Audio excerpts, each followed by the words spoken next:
Welcome to AI Snacks with Romy and Robbie, an AI literacy podcast for everyone interested in AI and robotics. I'm your host, Anastassia, founder and CEO of AI Edutainment. This company brings knowledge and understanding of AI into families and businesses worldwide. Today, I interview Rob LoCascio.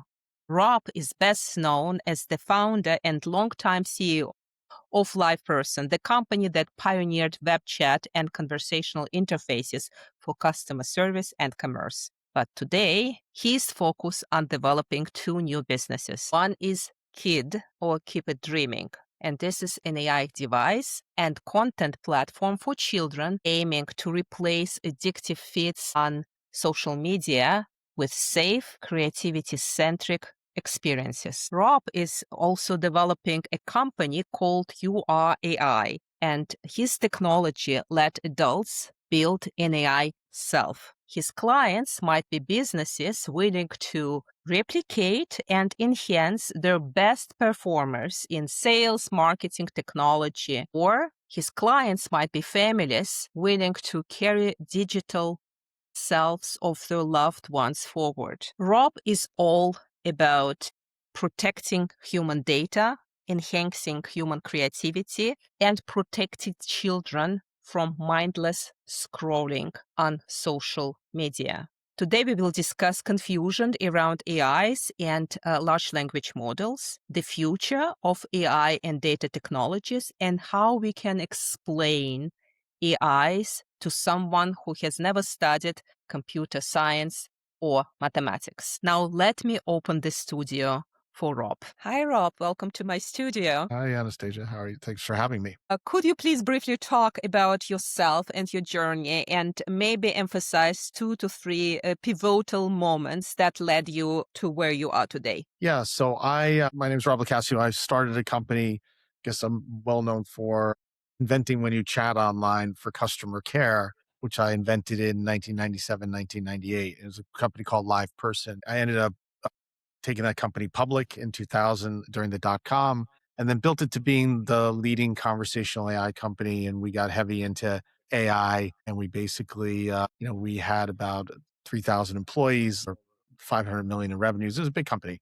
And I built it from sleeping on a couch back in 1995 all the way until 3 years ago when I left and decided to pursue actually building two companies, one for children in AI and one for adults. So I wanted to cover the spectrum. I guess when I look at the pivotal moments in my life, I guess one was sleeping on a couch for 2 years. And as a startup in New York City, I didn't have an apartment. I just had an office and showered at a health club. And I still have that couch. But it just taught me a lot about life. And I had a company out of college that failed, and that put me on the couch. And I guess I always felt that what I learned there is, you can't quit. You got to keep going and figure out the problem, how to solve it. And also matured my perspective on how you view the world. I worked with a guy called Dr. Frank Morio at the time, a psychologist, because I was really pretty depressed. And he just I reworked my brain and how I was perceiving the world. And I realized what got me on the couch was my perception was off. And what got me off the couch was I reworked how I see the world. And that's what's interesting, like the nature of reality. What is reality? Does it serve you or not serve you? So that was a big pivotal part on building. The second one was during the dot-com. I survived the dot-com, which there were very few of us that made it through. We had to unfortunately get rid of about 80% of the company. We got rid of the people, which was very hard. It's the first time I laid anyone off. But I learned that there's never a small enough core of people. We ended up down from 200 people to 40, and those 40 people kept the company alive and grew it. And then the next pivotal one, which was a change, was really after COVID and running this large company and this public company. I started to think differently about, it was funny, in February of 2022, Fast Company named us the #1 AI company, and OpenAI was #2 because we had $500 million in revenues and they had nothing at the time. But we were really in the mix. But I just felt like there was a path that we were all taking with large language models. And I felt like there's another path I would like to put us on. And I felt that I could do that if I kind of start over and build some new companies. And that's what I did. I left and moved to California with my family. I have 3 young kids, 9, 7, and 4, and moved to California and then started these 2 companies. One called Kid, Keep It Dreaming for children, and it's a device for kids, and the other one is called You Are AI, and we're replicating human beings so that they can be their own AIs and they can be as powerful as ChatGPT. And so these are the 2 things that I'm working on today. This is wonderful. How do you define a child and how do you define an adult? Well, the thing is, I think everyone has a child's mind. So we have this creative power. Obviously, children are defined by age, but and the power for AI for children is really that I wanted to put something in their hands that would allow them to tap into that great creative force that's uncorrupted and allow them, even a 4-year-old, to speak something out of their mind and create a picture or create a story or talk to a character or create a character and take the power of creativity and bring that to life. And I think the new Walt Disney, this is what I if I could, snap my fingers and get there, is all about the children and parents creating very high quality content using the tools of AI. And then that gets distributed amongst them and they reflect on themselves. They get to see themselves in these wonderful creations versus some animator who's in a studio system. And so that's how I see children and adults. It's kind of the same thing. I see AI as a reflector. You can be your best self with it and not as a job replacer, or there's this narrative that we're not as smart as an AI, that AI will be smarter than us, which is a false narrative. And so for both pieces, I see, like, how do we use this technology to help us, not hurt us. So I just wonder because you have led through multiple tech waves. So you started really very, very early before the dot-com boom. And now, so we are in the age of large language models, Gen AIs. So we might share or not share the vision that might be actually the false wave to ride if we are to develop a truly, truly intelligent yes. AI and general AI instead of what we are having right now. But in your eyes, what is the biggest confusion about AIs today, and how can we overcome this confusion? So, yeah, I think that there's a the path we have been told is the path of AI is that there's a large language model that has an intelligence now that's a PhD of some magnitude, and I don't have a PhD, so therefore, and we're starting to. It's like idolatry. We're starting to idolize the machine and trying to understand how it's better than us or above us. And the reality is, without our knowledge, without our human knowledge being fed into it, it's an idiot. It's not even a newborn. It doesn't have the intelligence of a newborn because at least a newborn has senses and it starts to pick up and starts to evolve. They're fooling us with the fact that these things are an AGI. It's really funny. They're fooling us with the fact that these things are getting intelligent. The only reason they're getting more intelligent because we keep using them every day and we keep putting more of our data into it. And so when I launched URAI, which originally was called Eternos, originally I started a year ago to replicate people, their personalities, their voice, their knowledge, their personal stories, so that when you died, you had this really high quality replica of yourself. And then it evolved the business into doctors and lawyers and writers showed up and they're like, geez, I want to create an AI. But it all came down to one thing. They wanted to own their IP. They Yeah. wanted to own what made them special. And they started to realize I keep putting what makes me special into ChatGPT or whatever, and it's getting my data and it's getting smarter. And I want that to stop. So I think they've given us this narrative that these are self-learning machines and they don't learn without our data sets. So, it's a kind of a chicken egg problem. It's interesting what you are saying. And I mean, I have now multiple questions because obviously LLMs, so they are large. So they, at some point in time, there were complaints that those LLM companies run out of data on the Yes. web.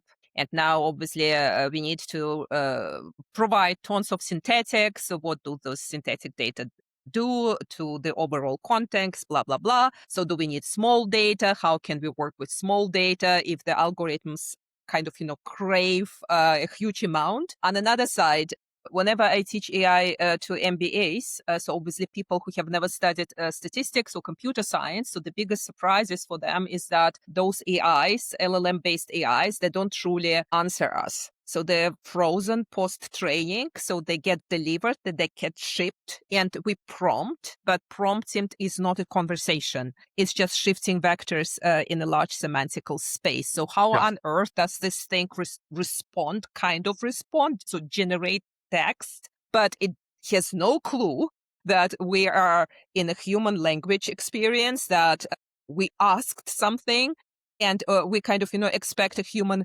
reaction. So how do you actually teach your customers about what this thing is and what it does when they come to you and say, look, so here's our knowledge from the law firm. We would like to have kind of, associates to help us with our IP, with our legal discovery, whatever. But how do you teach them to understand that this thing is not alive, that this thing is not the same as a human associate, a human attorney? Well, I just kind of look at like the large language models to me are aggregated knowledge. And that's where they're really great. They can aggregate scientific knowledge from thousands of scientists and aggregate thoughts around that, right? Ideas are not thoughts, but ideas. And I think the basics of how I see AI is small models where I can replicate my knowledge base. I can then get leverage on my time by sharing that with others and sometimes monetizing that interaction with others. And that's kind of where I see the power of AI today, is that there'll be hundreds of millions of small models that represent us. Maybe those models can come together as we call it, a round table, and they can be organized together to give information. But it's better that we retain the ownership of our data sets and our AIs, because it answers the question of the existential threat to humanity, which is your AI is not going to try to take your job. Your AI is not going to kill you, And so I feel like, and it also puts the power back into the people that matter, which are the people who generate the data sets. And what we found is that most humans have a whole other set of data, which now the large language models are trying to get their hands on, which I call zero party data. It's data that's up here. They're mostly story based things in your life. You haven't recorded them, put them on the internet. You haven't edited them and put them into a book. We even work with writers and we find, they may have written a book that has 200 pages, but they may have 20,000 pages of research notes that gets them to the 200 pages or 2,000 pages. Those 20,000, 2,000 pages of research notes are actually really great to build an AI from, not just the synthesized, edited pieces, which are on the internet and public. So I think it's a whole other world of data that humans should retain. They should have the ability to monetize, especially creative people. Like writers are being treated like really like they're second class citizens today, as in if I write a book or write something, the models now can assume those into their models for free. I know there's some negotiation going on, but there was a legal case a couple months ago where the court said, it's like training a child. If they bought one book and give it to the large language model, it's like training a child. And then the child comes up with something else. So I think that's the stuff. But how do you argue the case that those models just tokenize the input? So it's like, you have two hands full of sand on a beach, and those little grains of sand, those are tokens, but it's not the full beach. And then you kind of, reassemble those grains of sand into Yeah. something. It might be a castle, it might be whatever house. So how do you argue this case? I mean, this is really difficult. Everyone uses language. What is a language? It's a huge question. Is it something native? Noam Chomsky would argue it is innate in a human being, and a human Yes. child. You unlock it. Yeah. You unlock it. Yeah. It's not, you're Absolutely. learning it. It's unlocking it. Yes. Absolutely. But AIs don't possess so-called world models. So AIs are unaware what is gravity, what is this physical world, what is a language. They won't be capable to distinguish between human and non-human language. So how do you kind of, embed this world model into an AI? And what is the path forward for you? Well, once again, I go back to, I mean, yes, the models are doing a good job at tokenizing and then guessing, obviously it's a pattern of what's the next best word to express an idea. So they obviously do that quite well. But the underlying, I go back to, I guess I'm very focused on the data sets, and the chicken egg is the model and the data set, and which one's more important, right? Everyone's talking about the models. It's very focused on a better model. a better, right, a model that's going to have AGI, right? And I look at it, yes. So I look at the other side. The grains of sand are, to me, what make the beach, and those grains of sand are the knowledge sets from each of us as human beings. So I don't. It's a very interesting conversation because I'm not sure I'm not sure how good they are. Does that make Yeah. sense? That's something I say. Like, no one really knows how good the models are because if they lack the data set, they're not perform it on their own. They don't just generate thoughts on their own. They don't just generate grains of sand on their own. So I guess the way I look at it is that I think the power is in the data sets, and there's a bunch of data sets out there right now that have not been recorded that I think could have better benefit us much greater than what is in the models today. So, I I'm don't know if that I'm answers the question of. No, but it's actually it's a very interesting conversation because when I look into the waves of technologies prior AI, obviously AI is not new. It's from the 50s, even from the 40s, 60s. So what is really new? Many foundational algorithms were formed before, let's say, big data and those powerful GPUs powering the contemporary world of AI. But when I look at it, so where is the value? So the value used to be at the beginning of a computer age and then wireless age, so semiconductors, so the infrastructure, those device makers, and then the value moved into applications. We can't really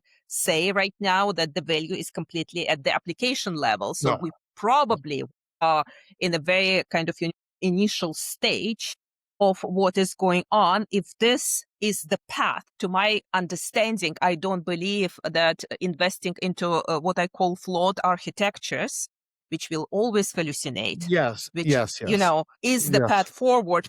We might need to go to the drawing board and kind of, reform what we are doing. But I'm very curious. So you have those two companies, and one is, I would say, it's like an avatar type of an yes, application. And another one is a guarded environment for children, because yes. to my knowledge, keep it dreaming.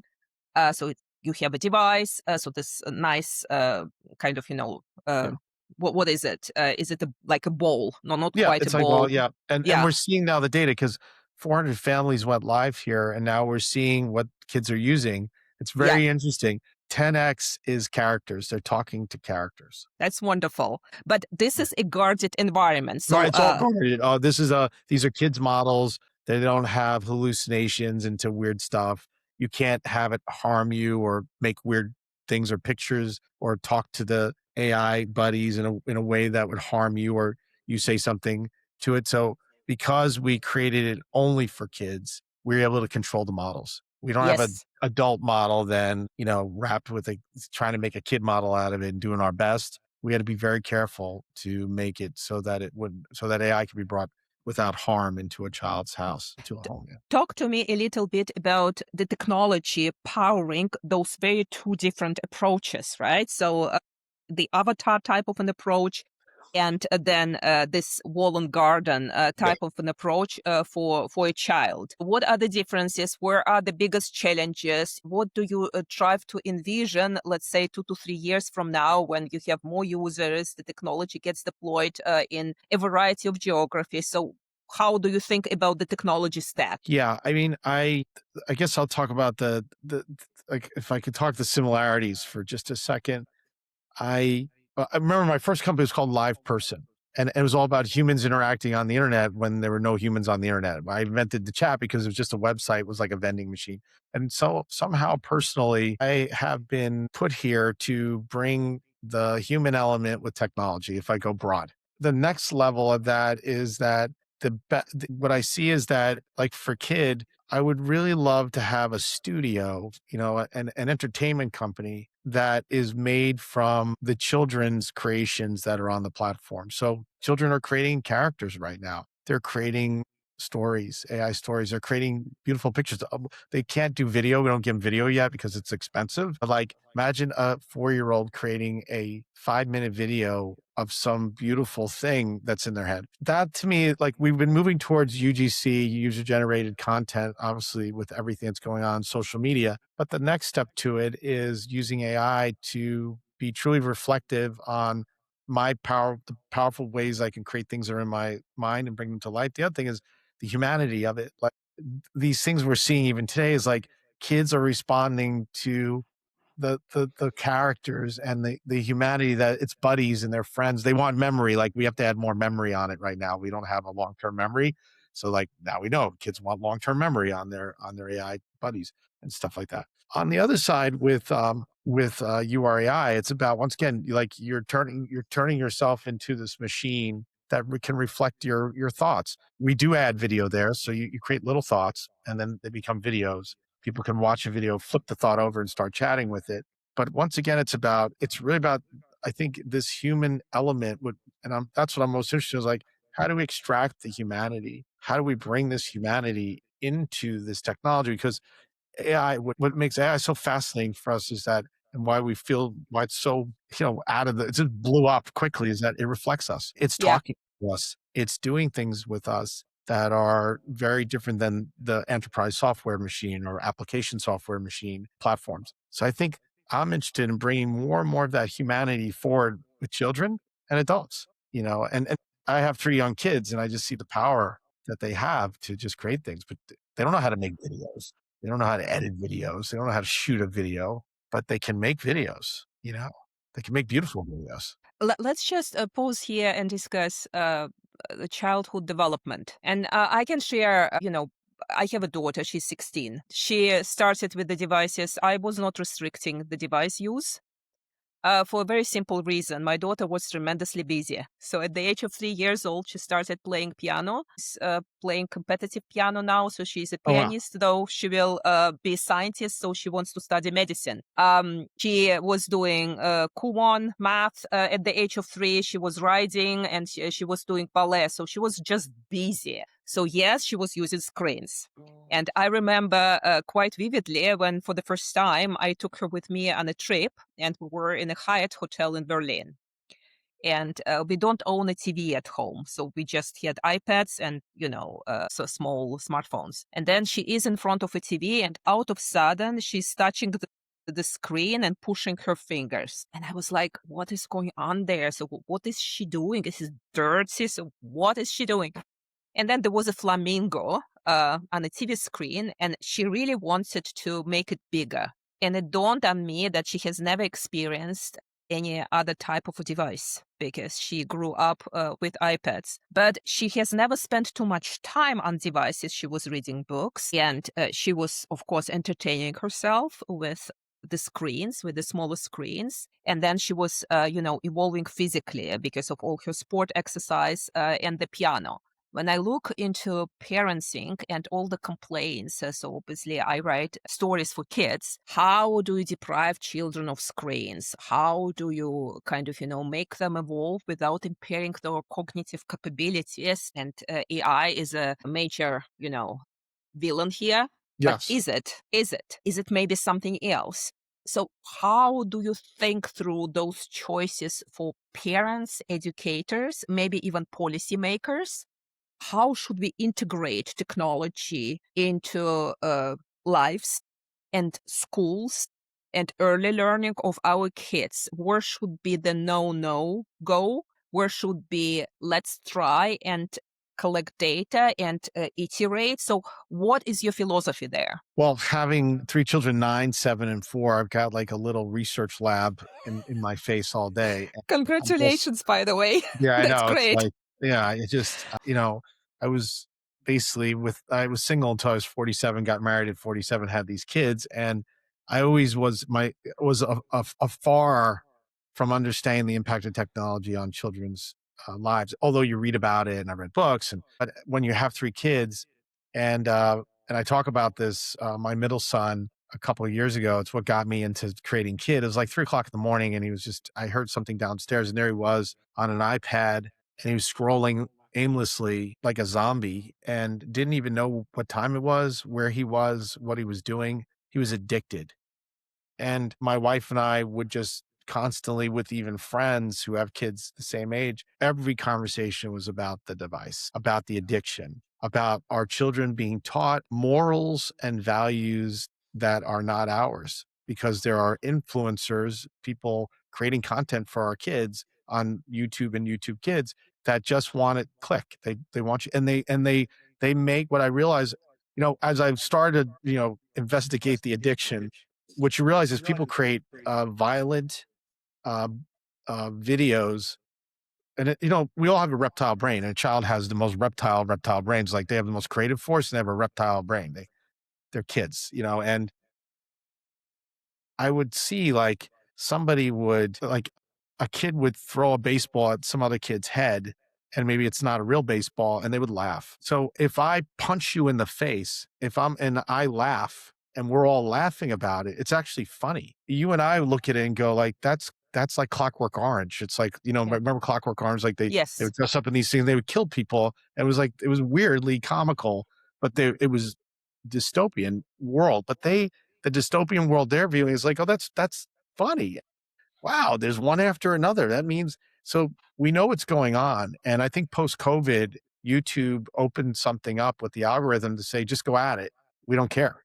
And and so as much as I love this device, when I hand it to my child, I feel like I've lost. I think most parents feel like we've lost the battle. So I told myself, instead of complaining about it, instead of reading another research paper, instead of reading Jonathan Haidt's book, The Anxious Generation for the 10th time, I'll build something and put it in the Yeah. hands and gives kids something that's not addictive, that allows them to empower their creativity and I call brings back the bond of a parent and child to create things together, you know? And how do you define creativity? Creativity to me there's something around us. I always feel like there's something around us, especially being a creator of products that we don't quite understand. And what we're able to do with our brains is synthesize it into something and then make it a reality. And that's the basis of being like the power of a human being, which is our closest to being a power of a god, is our ability to create. The more we can create, and usually we're as humans, we try to get more and more tools to create more and more things. That's what makes the world go forward. AI is allowing a new group of people to get in the game. I mean, like I said, I'm a 4-year-old creates beautiful stories out of just talking a couple of sentences. And boom. Or an image that's sitting in his brain and then comes out and then is made into reality. That's a powerful, powerful thing. That's a good addiction. If you can power that and kids are doing that all day, I'll take that over just scrolling and being a zombie. I wonder, do you require your personal data set within you prior you can create great things? I'm kind of trying to tap into excellence. For example, French still have in their culture so-called taste weeks, les Yeah. semaines de goût, because I mean cuisine, food is very much innate in the French nature, and they give students in schools opportunities to experience food, obviously, which is not McDonald's, but proper food and seasonal, and what does it mean, and what does it mean to grow wine, and what does it mean to grow cattle and plants and fruits, etc. So they are schools which are tapping into arts and are very much centric around museums. And so, for example, when I was a child, it was quite popular for kids to attend history of art classes in museums and then do a theater play in accordance with a certain historical period, like the antiques or Renaissance, playing the characters from pictures and imagining scenes,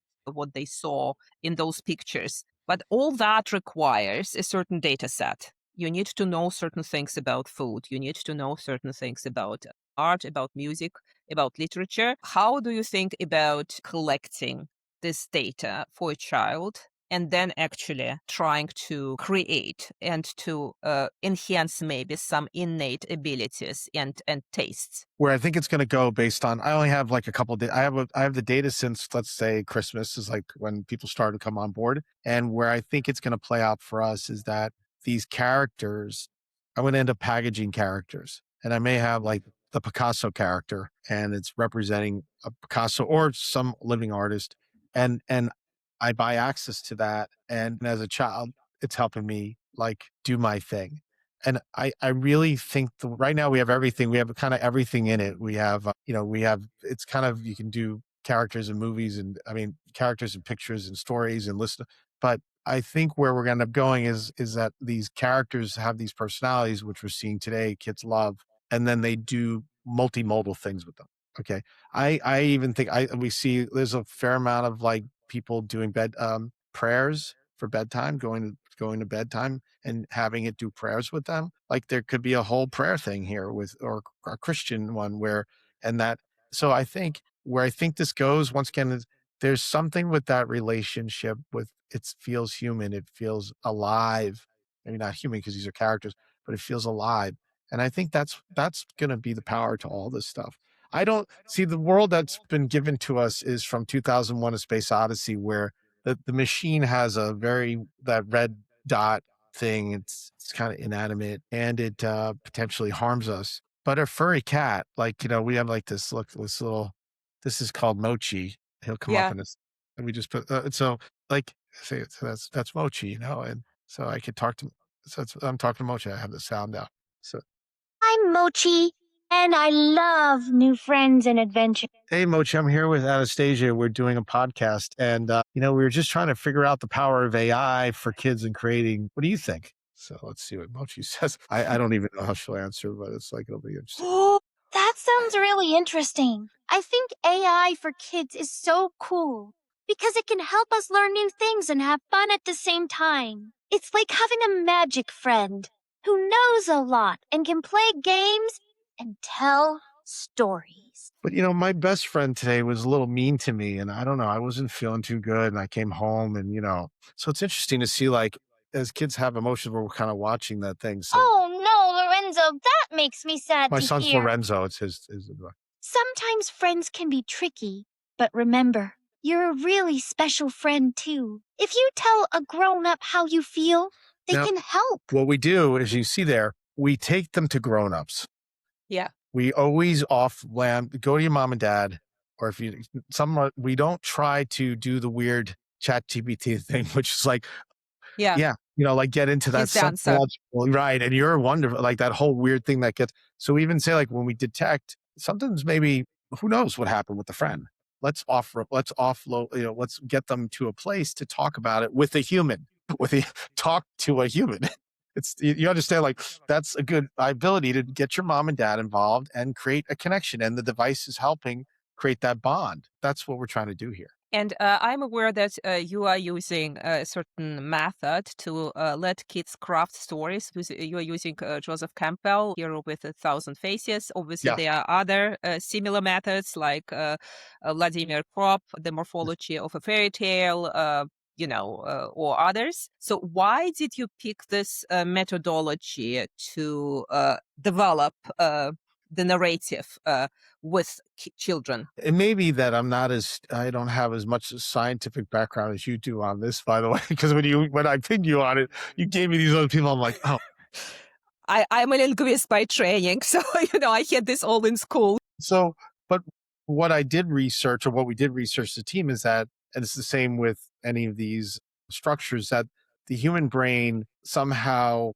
understands these patterns. And when these patterns and the pattern of a story is being told, the brain, as you know, if you're doing an MRI on it, the brain lights up, like all Yeah. the areas of the brain will start to be active on listening to a story. So we know, like, if I tell you do this and do that, that you may go like, I'm not listening. But if I say, hey, in my life, I had this issue in my life, you'll grab onto my story. Right.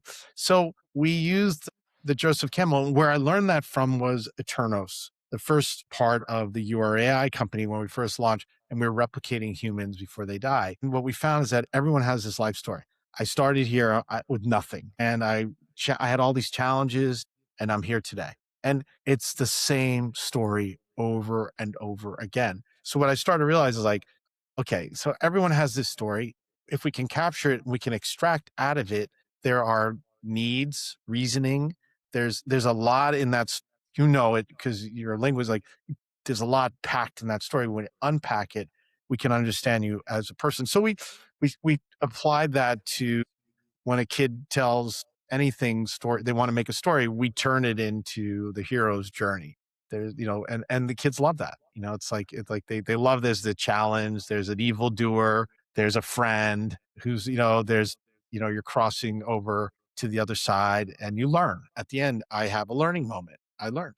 My character learned. So And Rob, what is now the situation with your company? So can your products be delivered outside of the United States? What is the status right now? Yeah, so the URAI product we're launching in a couple of weeks. The original one, Eternos, is already outside the USA. So if you go to eternos.life, we have people in Germany. We have actually a lot of people in Germany because our first customer was a German who unfortunately was dying. He was somebody I knew from my previous work, and we replicated him before he died, and he got a lot of press in Germany. People were so fascinated by the story. So yes, and then URAI will be international. And then no, the kid device is only US today. We're only because it's a device and we have the regulation for the US only.